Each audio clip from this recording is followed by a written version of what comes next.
यह सच्ची कहानी एक बहादुर जापानी सैनिक हीरो ओनोडा के बारे में है, जिसने सेकेंड वर्ल्ड वॉर समाप्त हो जाने के बाद भी लगभग 30 वर्षों तक अपने देश के लिए युद्ध और संघर्ष जारी रखा। विश्व युद्ध की बात है। दिसंबर 1944 में जापानीज इंपेरियल आर्मी ने सेकेंड लेफ्टिनेंट हीरो ओनोडा को फिलीपींस के लुबांग आइलैंड में डिप्लॉय कर दिया। इससे पूर्व आर्मी ट्रेनिंग में उनको सिखाया गया था कि कैसे जंगलों में छुप के गोरिल्ला फाइट किया जाता है, कैसे खाना पीना और कम से कम संसाधनों के बावजूद जंगलों में जिंदा रहा जा सकता है। उनके कमांडर मेजर योशिमी टैनिगुची का सख्त आदेश था कि दुश्मन के सामने आत्मसमर्पण नहीं करना है। मिशन समाप्त होने में कई साल भी लग सकते हैं, लेकिन तब तक जंग जारी रखना है। उन्हें बताया गया कि जंग खत्म होने के बाद जापानी सेना आके उन्हें वहां से सुरक्षित वापस ले जाएंगे। ओनोडा को इसके बाद फिलीपीन के लुबांग आइलैंड पर ड्रॉप किया गया। वहां पहुंच के उन्होंने बाकी जापानी सैनिकों के साथ अपने मिशन पर काम करना शुरू कर दिया। कुछ दिन बाद दुश्मन ने उन पर हमला किया, जिसमें जापानी ट्रूप्स को भारी मात्रा में कैजुअलिटी का सामना करना पड़ा, मगर ओनोडा का मनोबल कम नहीं हुआ। उनके 3 साथियों को दुश्मन खोज नहीं पाया।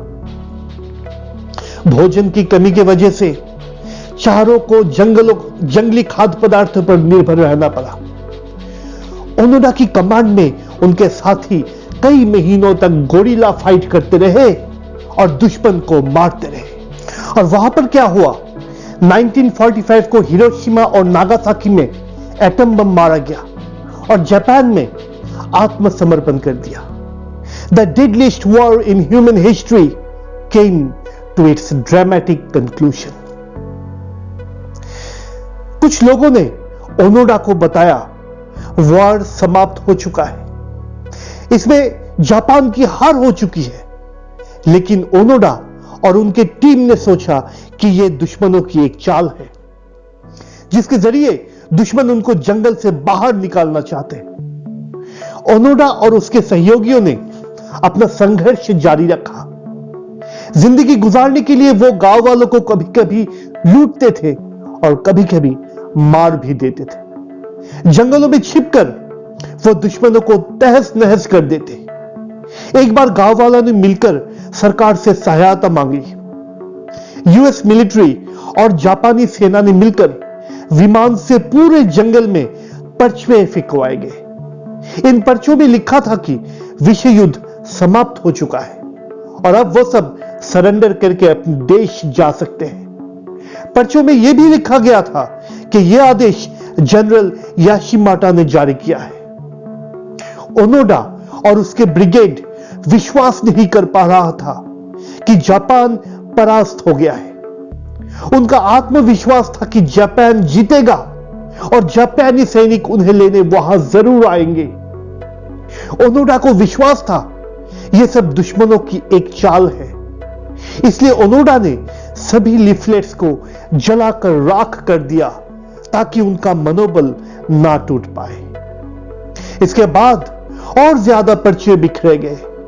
लाउड स्पीकर से जंगलों में अनाउंसमेंट करवाई गई। इवन जापानीज न्यूज़पेपर से फोटो लेकर उसके पैम्फलेट्स जंगल में फेंकवाए गए। इसके बावजूद भी ओनोडा ने यही सोचा कि यह दुश्मनों की एक ट्रैप या चाल है। यही सिलसिला कई वर्षों तक चलता रहा। इसके ठीक 6 साल बाद उनके एक साथी ने सरेंडर कर दिया। ओनोडा और बाकी के दोनों साथी और चौकन्ना हो गए। उन्होंने अपनी ऑपरेशंस के प्लान बदल दिए। उनको डर था कि दुश्मन उनके साथी से उनका सुराग ना पता लगा ले।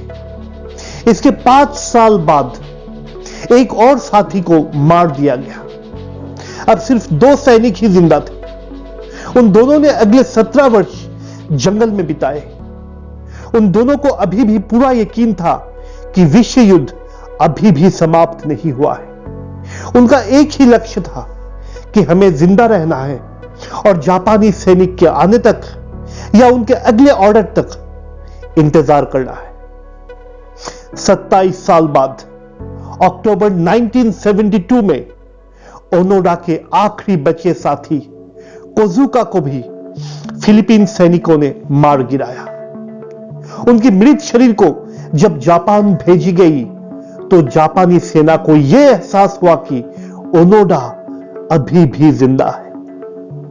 जापानी सेना ने ओनोडा को ढूंढने के लिए एक इंटेंस सर्च ऑपरेशन किया, लेकिन पिछले 27 साल में ओनोडा जंगल में छुपने में माहिर हो चुका था।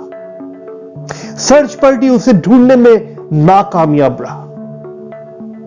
इसके 2 साल बाद 1974 में एक जापानी कॉलेज स्टूडेंट नेरियो सुजुकी ने ओनोडा को ढूंढ निकालने का निश्चय किया। लेकिन चौंकने वाली बात यह था कि पिछले 29 साल में हजारों लोग जो नहीं कर पाया था, सुजुकी ने वो कर दिखाया। सुजुकी ने ओनोडा को ढूंढा और उसने ओनोडा को हिरोशिमा और नागासाकी की सारी सच्चाई बताई, मगर ओनोडा फिर भी वापस लौटने को राजी नहीं था।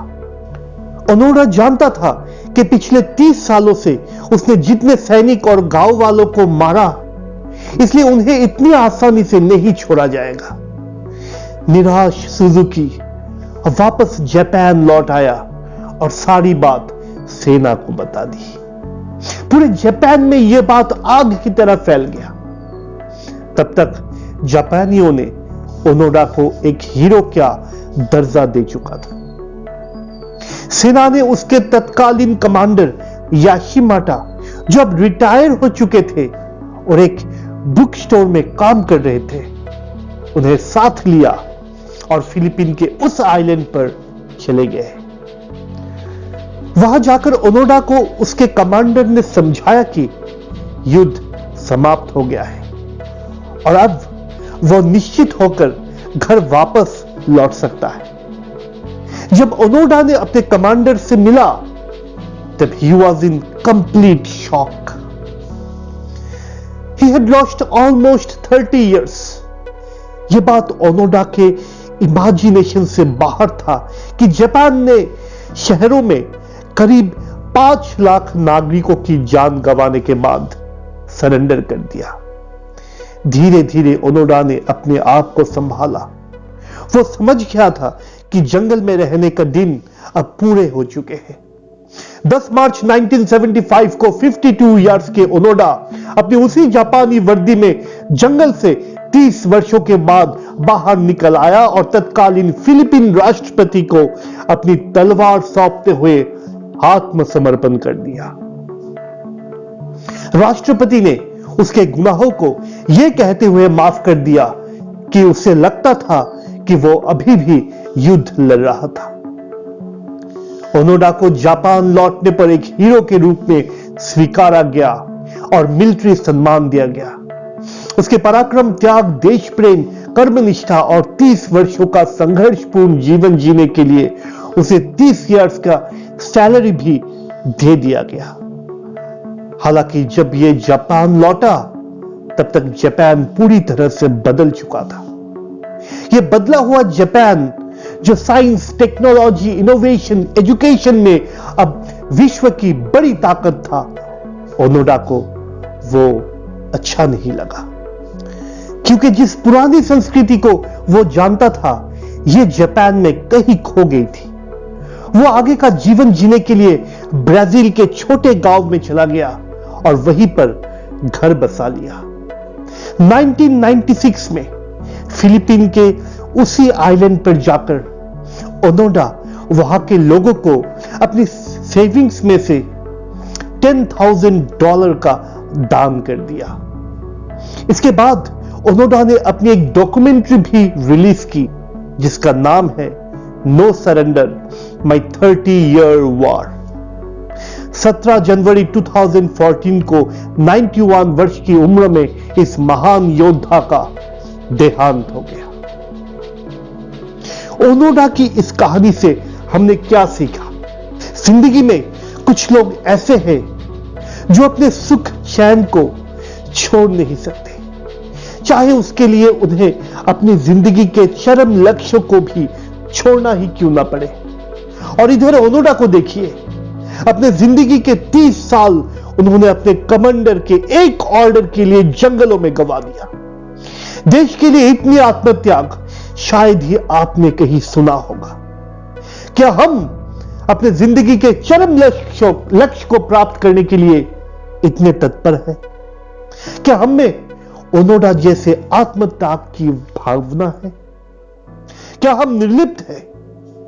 क्या हम लक्ष्य के लिए सब कुछ छोड़ सकते हैं? ऑनेस्ट सेल्फ क्वेश्चनिंग इतनी आसान नहीं है।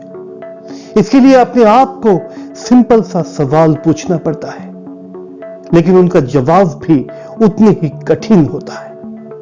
और मेरे हिसाब से उत्तर जितनी कठिन है, सवालों का जवाब सत्य होने की उतनी ही संभावना होती है। समस्या यह है कि हम अपने आप को ऑनेस्ट क्वेश्चनिंग नहीं करते। कहीं पर भी जिंदगी में असफलता आ जाए तो हम उसका रिस्पॉन्सिबिलिटी दूसरों के ऊपर थोप देते हैं। ओनोडा ने वैसा नहीं किया। उनको गर्व था कि उन्होंने जिंदगी के 30 साल सिर्फ एक ही लक्ष्य के लिए गुजार दिया। जिंदगी के सुख चैन और आराम को सिर्फ एक ऑर्डर को पूरा करने के लिए समर्पण कर दिया। अपने देश के लिए अपने जीवन और यौवन को उत्सर्गित कर दिया। इस बारे में आपकी क्या राय है? नीचे कमेंट बॉक्स में लिख के बताएं और हमें मोटिवेट करें। Thank you.